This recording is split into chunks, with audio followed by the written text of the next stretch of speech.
నమస్కారం star hospital సుఖీభావ్కు స్వాగతం. ఈ రోజు సుఖీభావ్లో ఆహార జాగ్రత్తలతో క్యాన్సర్ దూరం, టమాటాతో మానసిక ఆరోగ్యం, నీరు తీస్తే మోకాళ్ల నొప్పులు తగ్గుతాయా, ఒత్తిడికి గురైతే తలనొప్పి, ఇంకా సమస్య సలహా హెల్త్ టిప్. క్యాన్సర్ ప్రాణాంతకమైన జబ్బు మాత్రమే కాదు, ఖరీదైన జబ్బు కూడా. అయితే క్యాన్సర్ కు చాలా వరకు బీజాలు మన ఆహారపు అలవాట్లలోనే ఉంటాయి. గాడి తప్పిన ఆహారపు అలవాట్లు, వేపుళ్లు, ఫ్రైలు, డీప్ ఫ్రైలు, బూజు పట్టిన ఆహార పదార్థాలను తీసుకోవడం, ఇవన్నీ క్యాన్సర్ను తెచ్చిపెట్టే ప్రేరేపకాలే. అందుకే మన ఆహారపు అలవాట్లను సవ్యంగా ఉంచుకుంటే క్యాన్సర్లను చాలా వరకు నివారించుకున్నట్లే అని చెబుతారు నిపుణులు. ఆహారపరమైన జాగ్రత్తలతో క్యాన్సర్ను ఎలా నివారించుకోవచ్చో ఇప్పుడు తెలుసుకుందాం.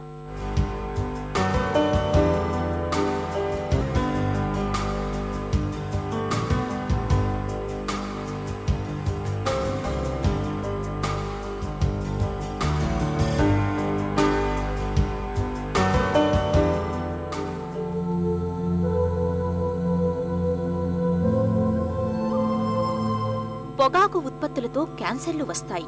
నిజమే, మనందరికీ తెలిసిన విషయమే.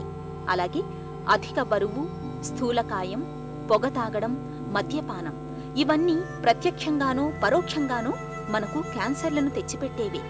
అయితే వీటితో పాటు మన ఆహారపు అలవాట్లు కూడా అనేక రకాల క్యాన్సర్లను తెచ్చిపెడతాయని మీకు తెలుసా? రుచిగా ఉంటాయని వేపుళ్లకు, డీప్ ఫ్రైలకు బాగా అలవాటు పడటం, ఫాస్ట్ ఫుడ్స్, ప్యాక్డ్ ఫుడ్స్ కి బానిసలుగా మారడం, ఒకసారి వాడిన నూనెను మళ్లీ మళ్లీ వాడటం, ఆకుకూరలు, కాయగూరల్ని సరిగా శుభ్రం చేయకుండా వండుకోవడం వల్ల వాటిపైన ఉండే రసాయనిక అవశేషాలు మన లోపలికి చేరి రకరకాల క్యాన్సర్లను తెచ్చిపెడుతున్నట్లు డాక్టర్లు చెబుతున్నారు. తినే ఆహార పదార్థాల్లోనూ చాలా మటుకు ఈ పెస్టిసైడ్స్, ఫంగిసైడ్స్ ఇవన్నీ యాడ్ చేయడం వలన వాటిల్లో అంతా ఒక లేయర్ కింద వస్తూ ఉంటుంది. ఆ ఏమో సరిగ్గా మనం కడుక్కోకుండా వాడామంటే అవి మనకి రక్త కణాలు ఎఫెక్ట్ చేయడం వల్ల క్యాన్సరస్ టిష్యూస్ ఫామ్ అవుతాయి, క్యాన్సరస్ సెల్స్ ఫామ్ అవుతాయండి. అదే కాకుండా ఇప్పుడు మనం ఫ్రైడ్ ఫుడ్స్ ఎక్కువగా వాడినా కూడా, హై ఫ్యాట్ ఫుడ్స్ కానీ, ఎక్కువ ఫ్రై చేసిన ఫుడ్స్ కానీ వాడితే కూడాను ఆ ఫ్యాట్ మనకి శరీరంలో ఉండిపోయి దాన్ని కూడా ఒక రకమైన క్యాన్సరస్ వచ్చే సూచనలు చాలా ఎక్కువ ఉన్నాయి. ఇంకోటి ఏంటంటే నాన్ వెజిటేరియన్ ఫుడ్స్, అంటే ఇప్పుడు రెడ్ మీట్, మామూలుగా మాంసము, తర్వాత ఆర్గన్ మీట్స్, ఇటువంటి ఏం తిన్నా కూడాను చాలా మటుకు క్యాన్సర్ వస్తూ ఉంటుందండి. ఇప్పుడు ఆకుకూరలు, ఫ్రెష్ ఫ్రూట్స్, వెజిటబుల్స్ ఇలాంటివి చాలామంది ఎన్నో రకాల అపోహల వలన శరీరంలో వాళ్ళు తిన ఆహారంలో వాళ్ళు వాడుకోరు. అందువలన కూడాను చాలా మటుకు ఈ క్యాన్సర్ వచ్చే సూచనలు ఎక్కువ ఉంటాయన్నమాట. ఎక్కువగా ఏంటంటే ఇలాంటివి సరిగ్గా పద్ధతుల్లోనూ సరిగ్గా ఫైబరు అటువంటివన్నీ లేకుండా ఆహార పదార్థాలు తినడం వలన మనకి బ్రెస్ట్ క్యాన్సర్ లాంటి, కోలన్ క్యాన్సర్ ఏంటి, ఇటువంటివన్నీ చాలా ఎక్కువగా ఉంటాయండి. అవన్నీ అవాయిడ్ చేయాలంటే మనం ఆహార పదార్థాలు చాలా జాగ్రత్తగా పాటిస్తే మనకి క్యాన్సర్ రాకుండా మనం చూసుకుంటూ ఉండొచ్చు. పిల్లలకేంటి, పెద్దవాళ్ళకేంటి కాల్షియం ఫుడ్స్ కూడాను పెట్టరు. కొంచెం హై కాల్షియం ఎందుకులే అని చెప్పేసి పాలు తగ్గించేసి పాలు సంబంధించిన ఆహార పదార్థాలు కూడా తగ్గించేస్తారు. కాల్షియం తక్కువ అవడం కూడాను క్యాన్సర్ వస్తుంది. అదేవిధంగా యాంటీ ఆక్సిడెంట్స్, తర్వాత పాలిఫినాల్స్, ఇవన్నీను యాంటీ క్యాన్సరస్ ఏజెంట్స్. అలాంటి ప్రోడక్ట్స్ మన ఆహారంలో చేర్చుకోకపోతే కూడాను క్యాన్సర్ వస్తూ ఉంటుందండి. మన దగ్గర వంటల్లో ఉపయోగించే దినుసుల్ని సరిగ్గా నిల్వ చెయ్యరు. పల్లీలు, గోధుమలు, కందిపప్పు, ఇతర నూనె గింజలు, మిరపకాయలు, చింతపండు మొదలైన వాటిని బాగా ఎండిన తరువాతే నిల్వ చెయ్యాలి. సరిగా ఎండబెట్టకుండా నిల్వ చేసినప్పుడు వాటికి బూజు పట్టే అవకాశం ఉంటుంది. ఇలా బూజు పట్టిన వంట దినుసుల్ని అలాగే వంటలకు ఉపయోగించినప్పుడు బూజులోని శిలీంధ్రాలు మన లోపలికి చేరి క్యాన్సర్లను తెచ్చిపెట్టే ప్రమాదం ఉంది. అందుకే ఆహార పదార్థాల శుభ్రత, శుచి విషయంలో చాలా జాగ్రత్తగా ఉండాలి. రోజువారీ ఆహారంలో ఆకుకూరలు, కాయగూరలు, పండ్లను ఎక్కువ మొత్తంలో తీసుకోవాలి.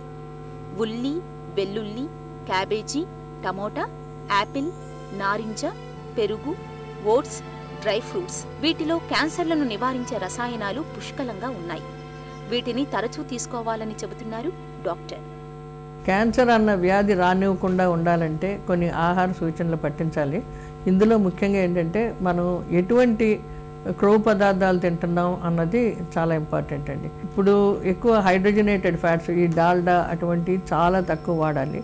సాచురేటెడ్ ఫ్యాట్స్ మటుకు నెయ్యి, వెన్న, క్రీము ఇలాంటివన్నీ చాలా తక్కువగా వాడుతూ ఉండాలి. ముఖ్యంగా పెరిగే పిల్లలకి కొంచెం పర్వాలేదు, వాళ్ళకి ఎక్కువ ఎక్సర్సైజ్ ఉంటుంది కాబట్టి పర్వాలేదు.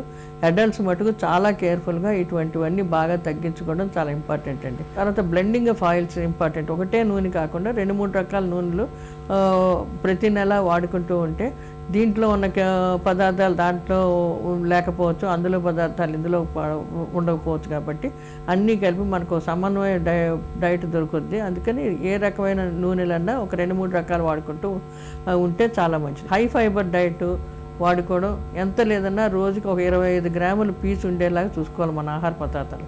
ఈ పీచు ఎలా లభిస్తుంది అంటే ఇప్పుడు మనకి ఎక్కువ ఆకుకూరలు, పళ్ళు, తర్వాత హోల్ గ్రెయిన్స్ అంటే బాగా మొలకెత్తిన గింజలు, తక్కువ మరపెట్టిన దంపుడు బియ్యం, తర్వాత వీట్ బ్రాన్ అంటే ఇప్పుడు మనకి పీచు పొట్టుతో ఉన్న గోధుమల పిండి ఇప్పుడు బాగా దొరుకుతుంది.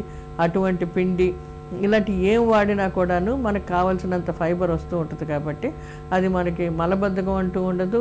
తర్వాత ఆటోమేటిక్గా మనకి ఇంటెస్టైన్స్లో ఉండిపోయి ఏ రకమైన క్యాన్సర్ రానివ్వకుండా కూడా చాలా మటుకు తోడ్పడుతూ ఉంటుందండి. క్యాన్సర్లను నివారించుకునేందుకు రోజువారీ వంటల్లో ఉప్పు, నూనెల వాడకాన్ని బాగా పరిమితం చెయ్యాలి. డైట్ డ్రింకులు, ఫాస్ట్ ఫుడ్స్, ప్యాక్డ్ ఫుడ్స్కి దూరంగా ఉండటమే మంచిది.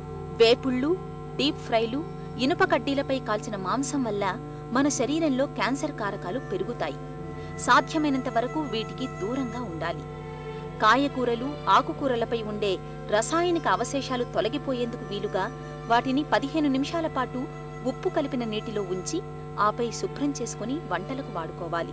ఫ్రిడ్జ్లలో ఎక్కువ కాలం పాటు నిల్వ ఉంచిన ఆహార పదార్థాలను వాడకూడదు. ఆహారంలో ఇలా జాగ్రత్తలు తీసుకోవడంతో పాటు పొగ, మద్యం వంటి అలవాట్లకు దూరంగా ఉండడం ద్వారా క్యాన్సర్లను చాలా వరకు నివారించుకోవచ్చు.